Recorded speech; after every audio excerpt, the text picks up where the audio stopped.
6월 3일 날 무슨 날이죠? 선거일이고 공휴일이고 저희 교회 당회가 야유회 가는 날입니다.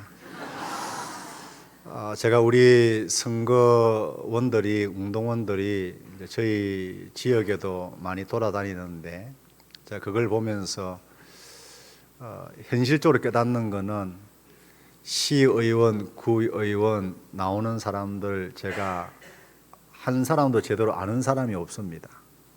그냥 찍는 거죠. 바라기는 우리 사천교회에서 시의원도 나오고 시장도 나오고 그래서 이 사천 지역을 하나님의 영광이 선포되어지는 그런 도시로 만드는 역사가 일어나기를 소망합니다. 한 번은 우리 교회에서, 한 번은 사천교회에서 돌아가면서 시장이 나오길 바랍니다. 우리가 그런 소망을 가져야 됩니다. 제게 딸아이가 한 명 있는데요. 그 외동딸입니다.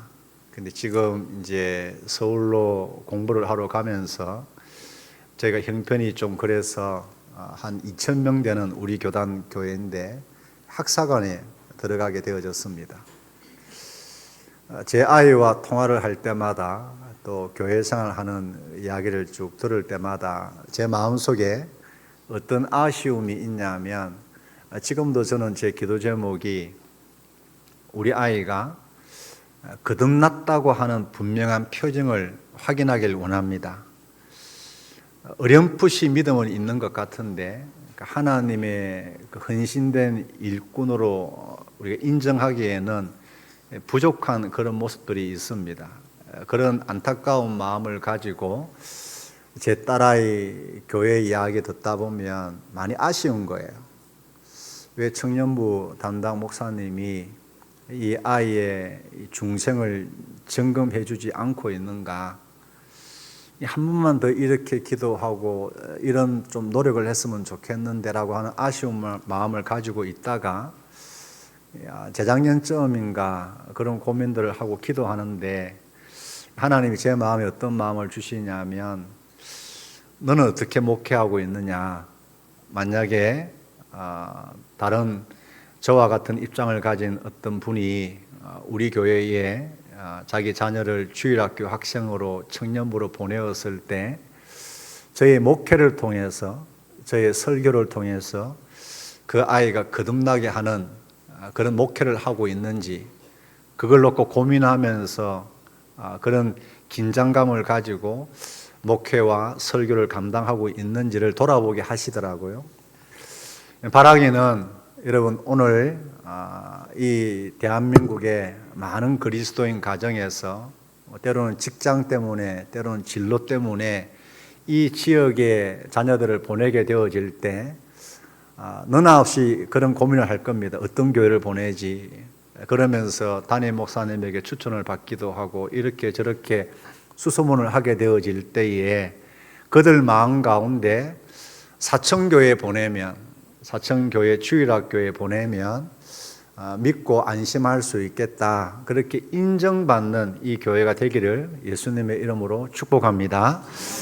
그 소망을 가지고 이제 우리가 한번 오늘 하나님 말씀을 놓고 은혜를 나누고자 하는데요. 우리 교사 여러분들 제가 질문을 하나 할 건데요. 이걸 입으로 대답하시면 안 됩니다.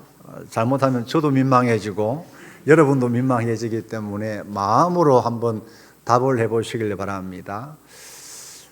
내가 맡고 있는 우리 주일학교 반은 소망이 있는가 한번 생각을 해보시길 바랍니다.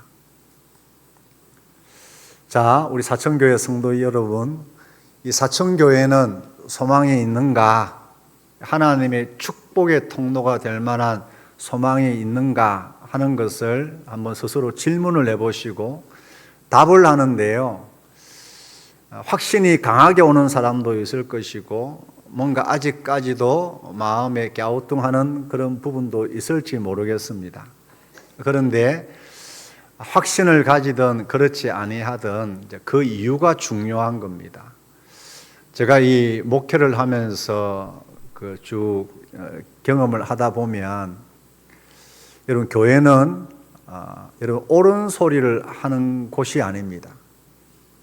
많은 사람들이 여러분 저는 청년 때부터 제가 부교육자 시절 돌아보면 제가 담임 목사가 돼 보니까 참 불편한 부목사였어요. 설교가 그침이 없었습니다.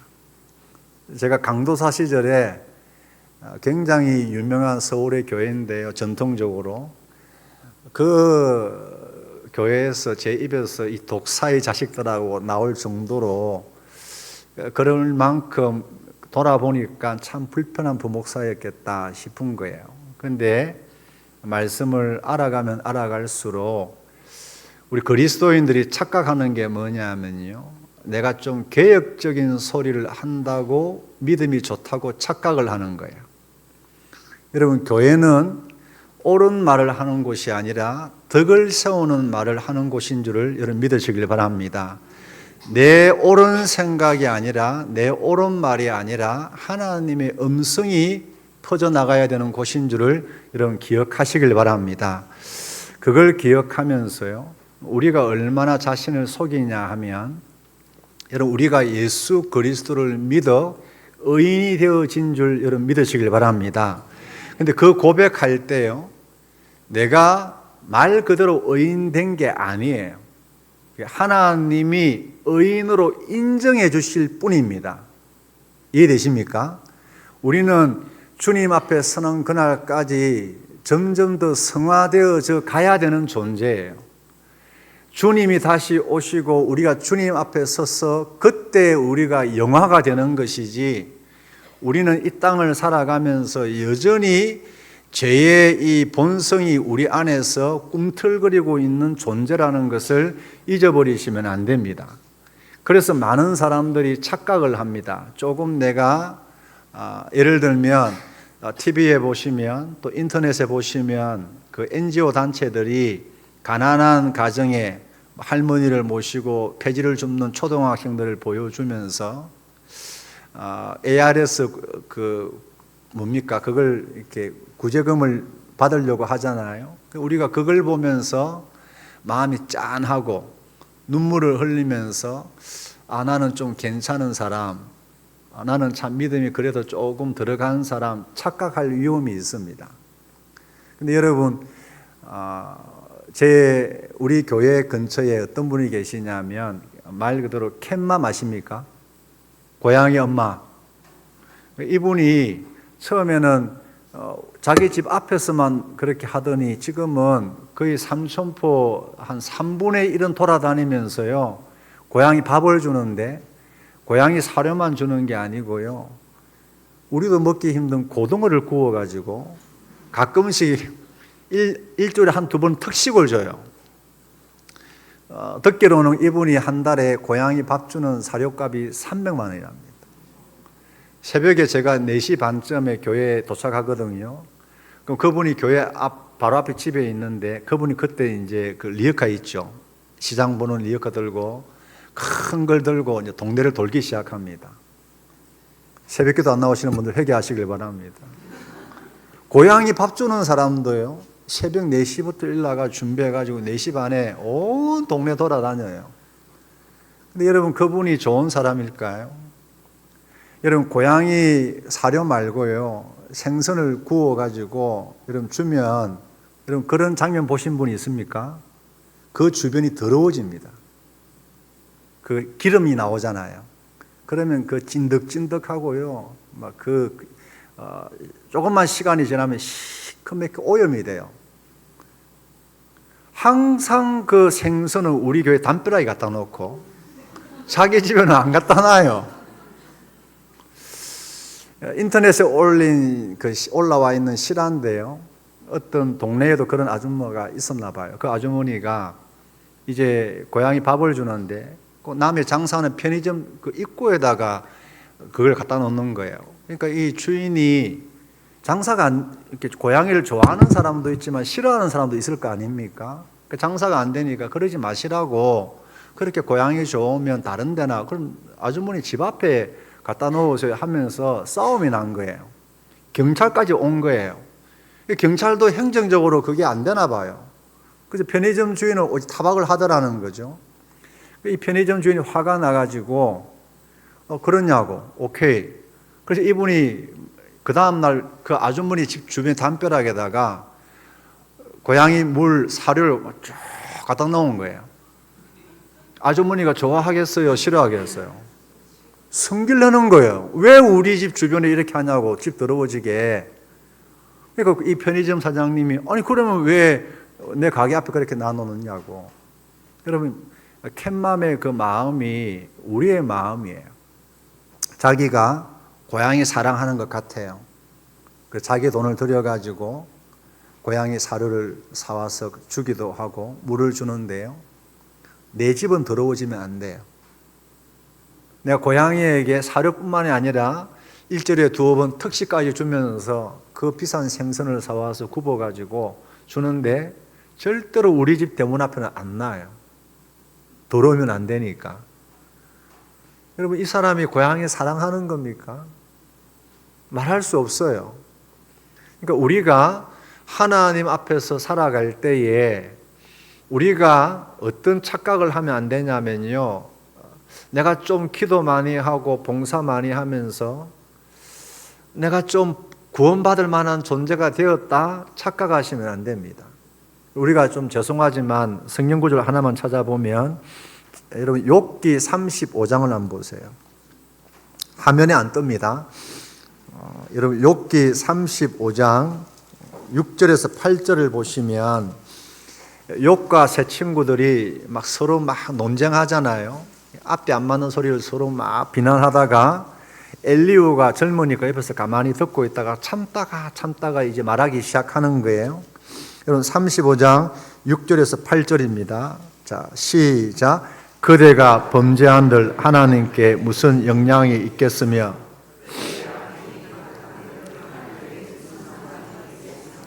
그대가 어려운들 하나님께 무엇을 드리겠으며 그가 그대의 손에서 무엇을 받으시겠느냐. 그대의 악은 그대와 같은 그대의 공의는 인간의 의가 이래요. 여러분 죄송하지만 좀 지저분한 이야기를 합니다. 우리 어르신들 예전에 푸세식 화장실 기억나시죠?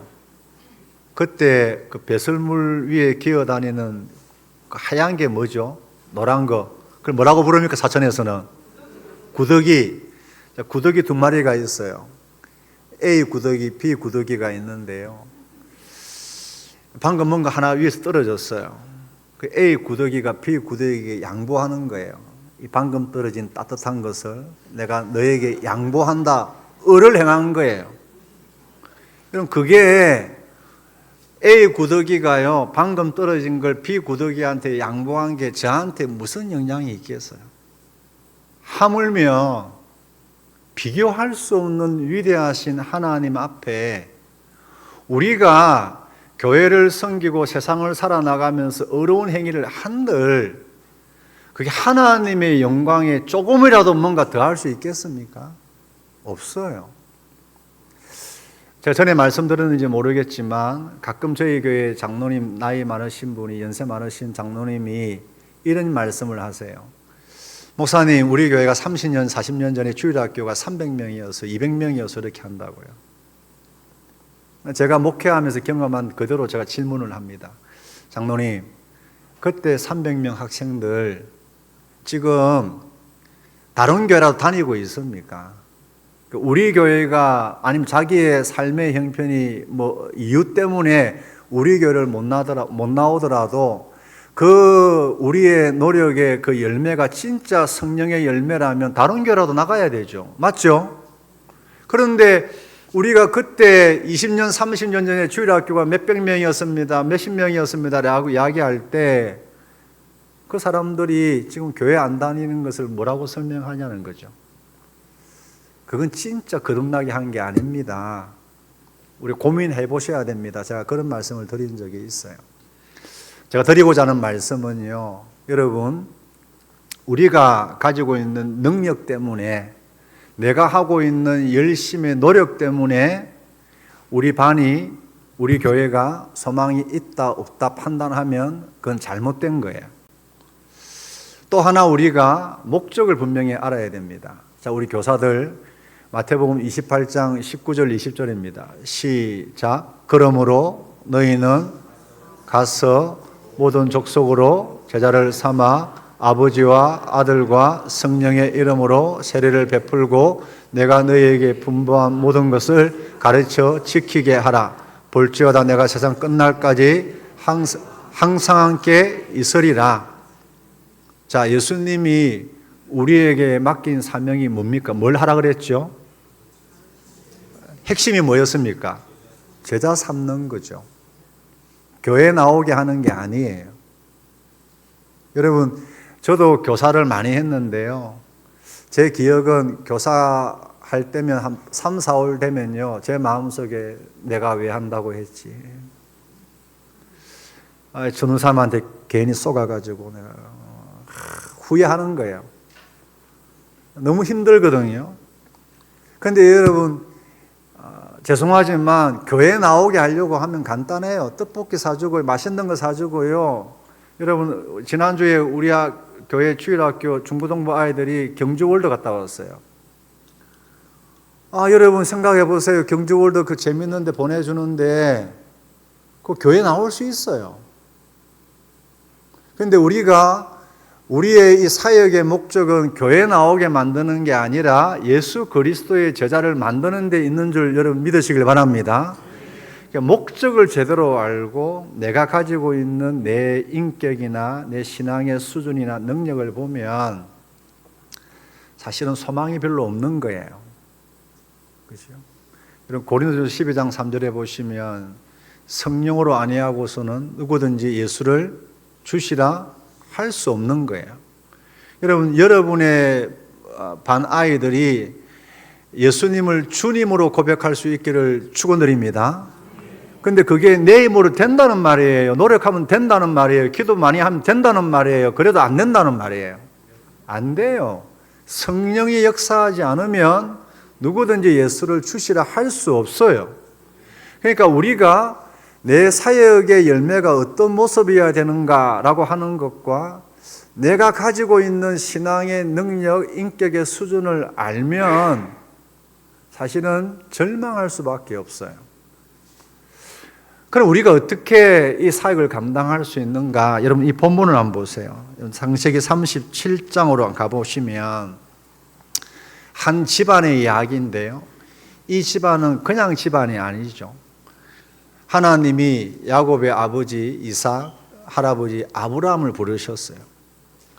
하나님은 이 가정을 세상에 복이 되게 하려고 부르신 거예요. 야곱의 가정은 세상에 축복이 되어야 되는 가정이에요. 여러분 이 사천교회가 이 사천지역과 서부 경남의 축복의 통로가 되기를 예수님의 이름으로 축원드립니다. 아멘. 그런데 여러분 오늘 이 야곱의 가정을 보시면 크게 세 부류가 나오죠. 인물로 보면 야곱이 있고 요셉이 있고 요셉의 형들이 있어요. 요셉의 형들을 어떻게 여러분 보여지냐 하면 여러분 2절 한번 보세요. 2절 말씀 같이 한번 읽습니다. 시작. 야곱의 족보는 이러하니라. 요셉이 17세의 소녀로서 그의 형들과 함께 양을 칠 때에 그의 아버지의 아내들 빌하와 실바의 아들들과 더불어 함께 있었더니 그가 그들의 잘못을 아버지께 말하더라. 신학자들이 약간씩 의견이 다른데요. 우리가 이 성경 그대로 한번 우리가 해석을 해보면 형들이 뭔가 잘못을 했어요. 이 뒤에 나오는 형들의 모습을 보면 잘못한 게 한두 가지겠습니까? 아버지 양을 치면서 양을 팔아서 용돈벌이 했을 수도 있고 게을렀을 수도 있어요. 형들을 보면 여러분 이 야곱의 가문이 세상의 축복의 통로가 될 만해요? 좀 부족해요? 부족하죠. 그러면 야곱은요? 여러분 야곱이 보세요. 나이가 많아서 그런지요. 야곱이 요셉을 사랑할 수 있잖아요.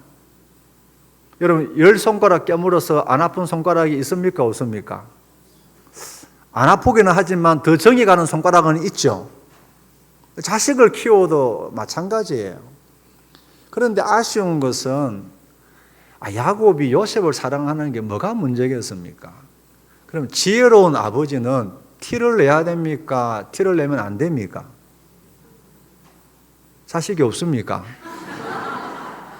여러분, 정이 들어가는 자식이 있잖아요. 마음이 들어가는 손주가 있잖아요. 그럼 지혜로운 할아버지, 할머니는 손주들 모아놓고 그걸 티를 내야 되겠습니까? 티를 내면 안 되겠습니까? 안 내야죠. 왜 이리 어리석냐고. 다른 손주들을, 다른 자식들을 위해서뿐만이 아니라 내가 요셉을 사랑하면요, 티를 내면 요셉이 미움받잖아요. 그러면 몰래 불러가지고 용돈을 더 준다든지, 굳이 왜 화려한 옷을 입히냐고, 화려한 속옷을 주면 몰라도 티를 안 내야 될 거 아니에요. 그러니까 아버지가 왜 이리 어리석냐고. 나머지 형제들한테도 잘못하는 거고 요셉한테도 잘못하는 거 아니에요. 우리가 아버지로서 야곱을 보면 이게 소망이 없는 가정이에요. 요셉은 소망이 있습니까? 여러분, 요셉이 애가 얼마나 철이 없냐면, 이제 신학자들마다 이 요셉이 형들의 잘못을 아버지에게 고발하는 것을 좀 다양하게 해석을 해요. 그거는 제쳐두고요. 자기가 꿈을 꿨는데요, 너무 꿈이 막 감동이 돼가지고 형들한테 나누었잖아요. 형들이 시큰둥했어요? 싫어했어요? 좋아했어요? 심히 싫어했잖아요. 얘가 눈치가 없어요. 내가 아무리 좋은 걸 경험해도요, 여러분, 여기 사천교회에서 제가 말을 하는 겁니다. 우리 딸이 국가에서 뽑혀가지고요, UN NGO 산하기구에 뽑혀가지고 6월 28일 독일로 갑니다. 박수를 하나님께 하는 거예요. 제가 우리 교회에서 말 안 해요. 왜냐하면 여러분 보세요. 제 딸아이하고 같은 또래 부모들이 있어요. 목사도요, 장로님 자녀 중에 우리 딸아이 같은 데 잘 되니까 배 아픈데. 진짜 안 그렇습니까? 솔직히 말해보세요. 여러분 옆집에 다른 집사님이 먼저 장로 되면 100% 순전하게 축복이 됩니까? 뭔가 마음이 찝찝합니까? 찝찝해요. 요셉이 내가 아무리 좋은 꿈을 꾸고 은혜 받았어도 눈치만 있으면요, 형들이 이렇게 미워하면 두 번째 꿈을 꾸면요, 혼자 그냥 화장실 혼자 웃으면 돼요. 이걸 또 형님들 싫어하는 거 뻔히 아는데 더 속을 디비는 거예요. 여러분, 한 번 잘못은 용서하고 넘어가지만 실수인데요, 또 하면요, 이게 내보고 해보자는 건가? 이리 된다고. 그러니까 여러분 보세요. 요셉도 지혜롭지 못해요. 아버지 야곱도 어리석어요. 형들은 말할 것도 없어요. 이 집안이 무슨 세상의 축복의 통로가 돼요? 이런 허물 덩어리 가족들이 모여가지고 무슨 세상을 복되게 하냐고요. 근데 여러분, 오늘 본문을 보시면 여러분 얼마나 감동적인 장면인지 몰라요. 여러분 한번 보세요. 야곱의 꿈의 내용이 뭐였습니까? 물론 이제 두 가지 꿈이 똑같은 꿈인데 꿈의 내용이 결론이 뭡니까? 간단하게 이야기하면, 자, 우리 교사분들 가운데 꿈의 내용을 우리 아이들에게 한마디로 이야기해 주면 꿈의 내용이 뭐예요? 요셉이 높이 올라가고 형들보다도 더 잘 되고, 그거는 지금 아직까지 성숙하지 못한 요셉과 아버지와 형들의 해석이에요. 나중에 가면 하나님이 이 꿈의 내용이 뭐였어요? 20년 뒤에 세계가 기근으로 멸망당해요. 20년 뒤면 지금 17살 때 요셉이 꿈을 꾸는데요, 30살 13년 뒤에 국무총리가 돼요. 7년 풍년 20년 뒤에 기근이 오는데요, 그 기근을 제대로 준비하지 못하면 온 애국뿐만 아니라 온 세계가 망해요. 하나님은 20년 뒤에 이 세상이 망할 건데 망하지 않으려고 요셉에게 꿈을 주시는 거예요. 요셉에게 하나님의 계획을 알려주시는데 지금 철이 없어가지고 믿음이 성숙하지 못해가지고 요셉과 이 아버지와 형들이 그냥 인간적으로만 해석하는 거예요. 요셉은 잘 된다. 나머지 형들 밑에 지배하고 지는 올라간다. 그렇게 하는데 하나님의 꿈의 내용은 뭐였어요? 이 요셉을 연단하여서 이 요셉을 통해서 이 야곱의 가족뿐만이 아니라 세상을 구원하는 것이 하나님의 계획이었어요. 이해되시면 아멘. 지금 이 하나님이 요셉에게 꿈을 꾸게 하시는 건데요, 이 꿈의 내용은 하나님이 어떤 계획을 가지고 계십니까? 앞으로 이 세상이 멸망당할 건데 이 세상이 멸망당하지 않도록 야곱의 가족이 요셉 너가 축복의 통로가 될 것이다 하는 거예요. 그런데 그 20년 동안 하나님이 요셉을 연단하세요. 20년 전에는요, 내가 형들 이긴다, 내가 누구보다 높은 자리에 올라가고 내가 먼저 담임 목사 되고 내가 먼저 장로 되고 내가 먼저 권사 된다, 야 하나님 약속이다라고 하고 이 정도밖에 해석이 안 됐는데 하나님이 20년 동안 요셉을 연단하시는 가운데 요셉이 고백하잖아요. 여러분, 요셉의 첫 번째 아들 이름이 뭐였습니까? 므낫세 아닙니까? 뜻이 뭐라고 그랬습니까? 내 아버지 집의 일을 잊어버렸다는 거예요.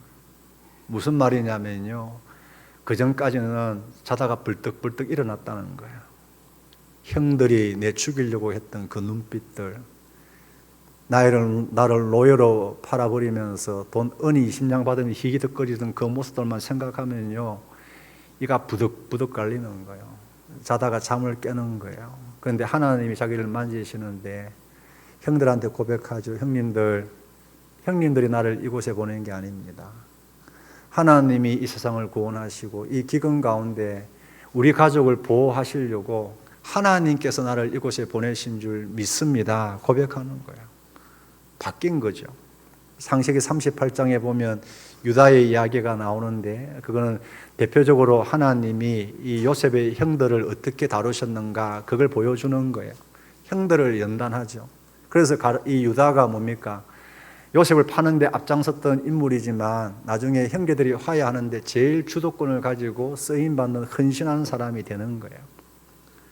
그러니까 여러분, 지금 이 37장에 나와 있는 야곱의 가족을 보면 이 사람들, 이 가족들이 세상의 축복의 통로가 된다고? 에휴, 이 다 아버지도 문제고 자식들도 문제고 절망할 수밖에 없죠. 왜 소망이 있습니까? 하나님이 이 가족을 사용하시겠다는 거예요. 하나님이 요셉을 통해서 이 가족을 하나님께서 이스라엘 민족을 만드시고 온 세상을 구원하시는, 여러분, 하나님 왕 같은 제사장으로 거룩한 나라로 하나님이 부르시겠다고 사용하시겠다라고 지금 선언하시는 거예요. 그게 소망이에요. 할렐루야. 아멘. 여러분, 오늘 우리가 교회를 섬길 때도 마찬가지예요. 내가 무슨 소망이 있습니까? 그죠? 아니, 제가 어떻게 설교해가지고 여러분 우리 교회 청년들, 우리 교회 성도들 거듭나게 할 수 있습니까? 여러분, 제가 부부싸움 하겠어요? 안 하겠어요? 장난 아닙니다. 문제 많아요. 여러분, 우리가 무슨 능력이 있어요? 그죠? 이 아이들 보세요. 이 무슨 능력이 있어요? 없는 거예요. 그런데 왜 우리가 소망을 가집니까?